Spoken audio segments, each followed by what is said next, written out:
Okay, so I'm going to start with the question. Of all the meetings you go to every year or get invited to, why do you come to the Artemis meeting? So the Artemis meeting is the one place where you're going to go to a meeting without an agenda. You're not there to tell everybody about how great your work is. You're not there to, learn things that other people are doing that's related to your work that you can take back to your lab and begin working on. What you're really doing is coming to think with like-minded people about a way to combat this disease that is completely out of the box from what anybody else in your field is working on. Does that sound okay? Yeah. Okay. How does the Artemis meeting compare or not to other meetings that you attend? Like, how is it unique or different? How does it compare?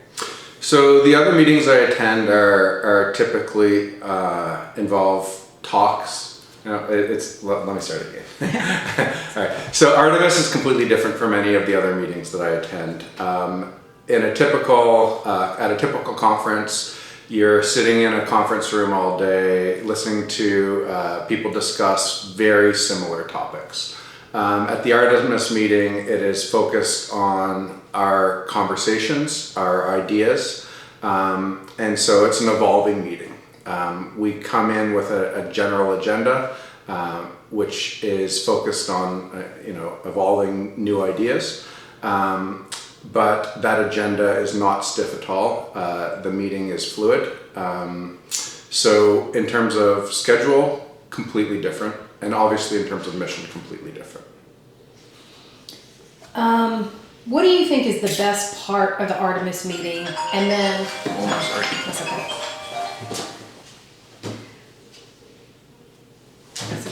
I was saying ringtone and I was like, did I bring my phone? So what would you say is the best part of the Artemis meeting and your greatest takeaway? I think the best part about the Artemis meeting is just the open atmosphere that allows you to feel comfortable asking stupid questions. So this goes back to your previous question. Maybe I shouldn't say previous question because you might want to no, it's move okay. around, right? Can you ask the question again? Sorry. So what is the best part of the Artemis meeting? So I'd say the best part about the Artemis meeting is that you're coming into this meeting without any preconceived notions. You're coming into this meeting not afraid to ask potentially stupid questions. The first thing that gets said at this meeting is there are no stupid questions. So, and you're also sitting in a meeting with other people who are not necessarily experts in the breast cancer field. So you obviously feel very comfortable asking potentially silly questions. However, these silly questions at this meeting are not really looked down upon because they might even spawn new ideas and allow us to rethink what was considered, what is considered dogma and really question whether or not that may be true.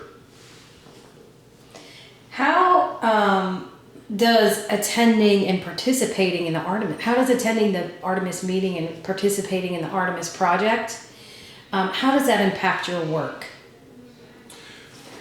Well, right. So, thinking when you come to a meeting where you've got such a diverse group of people with such a wide array of skill sets, you're forced to think about things differently from the way you're sitting there in your laboratory every day thinking about them. You're forced to think about new ideas.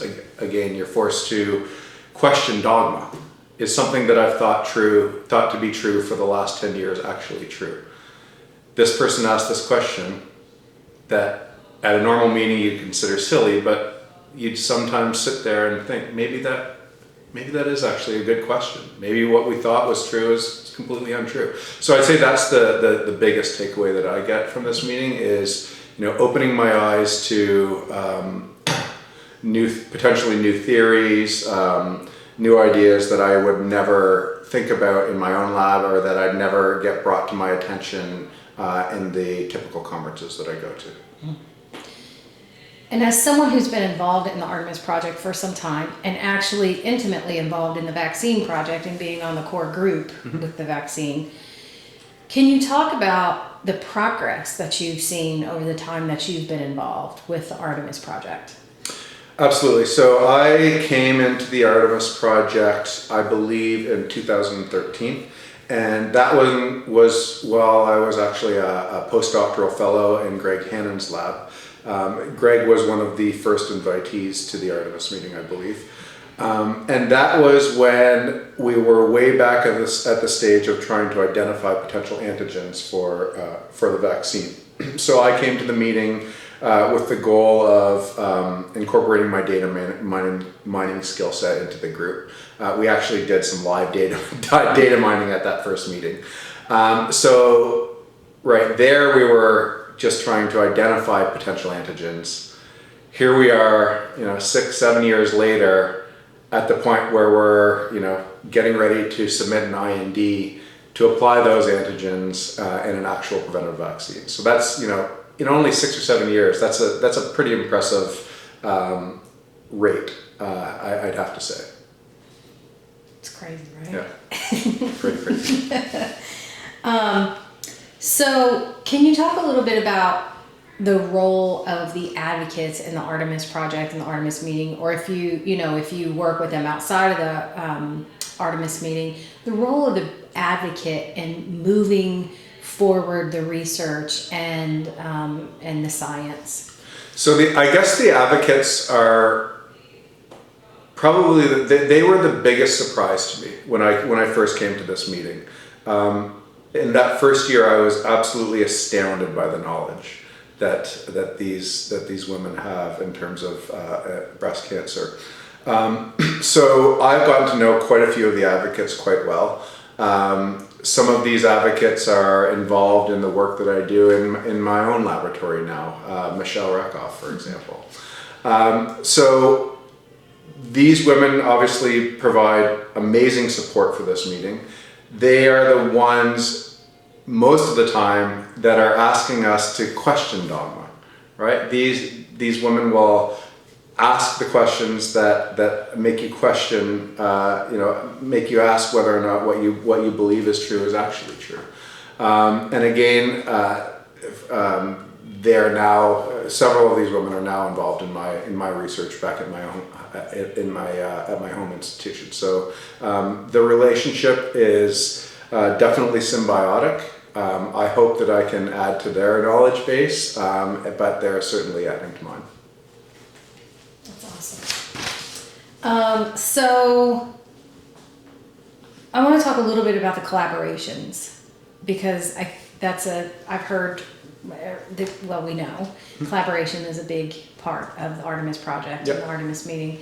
So can you talk about, not a long laundry list of, collaborations but can you talk a little bit about the collaborative aspect of Artemis and maybe collaborations that have come out of it, that you've left the Artemis Project and now you are collaborating with people here, or things that you're doing in your work that are collaborations stemmed from the Artemis meeting? Absolutely, yeah. So in the short time that I've been coming to the meeting, so 6 to 7 years, the 2 of those years I've been a PI now. And in those 2 years, I've started 2 new projects with members of the Artemis Project.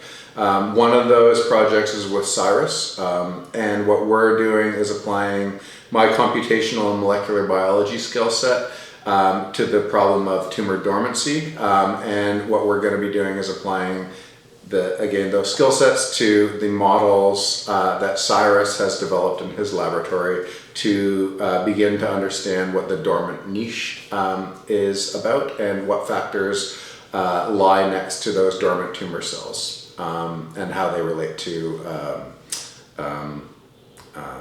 reemergence of those dormant cells. Another study that we've begun fairly recently is with Kim Lyerly.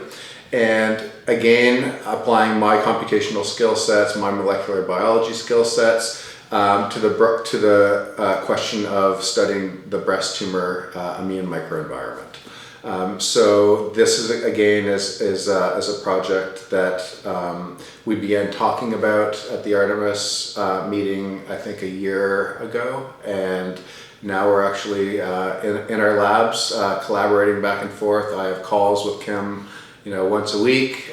So he's one of my main collaborators at this point. And would those collaborations have happened without the Artemis project? I would have never met. Oh, sorry, I had to wait for a second. I would have never met Kim or Cyrus if it worked for the Artemis project. Kim is an immunologist. I would have never been going to breast tumor immunology meetings, although eventually I probably would have started to study the breast tumor immune microenvironment. But it has certainly been fast forwarded by the Artemis project. And then Cyrus, I'm not somebody that studies tumor dormancy. So that would have probably not been an introduction that would have been made through the typical scientific avenues. Mm-hmm.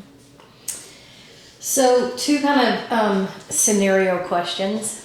So if the Artemis project meeting is over a weekend and someone comes to you and says, "Can we hang out this weekend?" and you say, "No, because I'm going to the Artemis meeting," and they say, "What's that?" What do you tell them? The Artemis meeting is a think tank designed to cure breast cancer. Okay. What's one word you would use to describe the Artemis project and the Artemis meeting?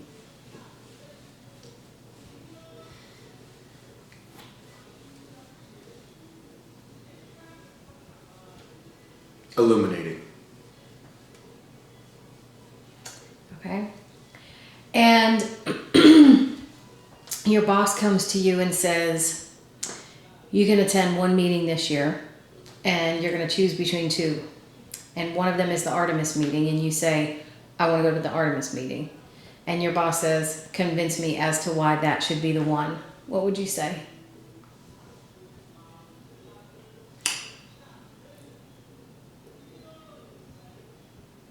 If I go to a conference,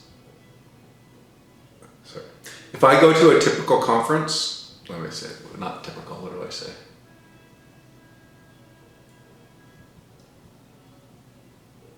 If I go to a typical conference, I'll learn about what everybody else is doing to cure breast cancer. If I go to Artemis, I'll learn about what nobody is doing that they should be doing to cure breast cancer.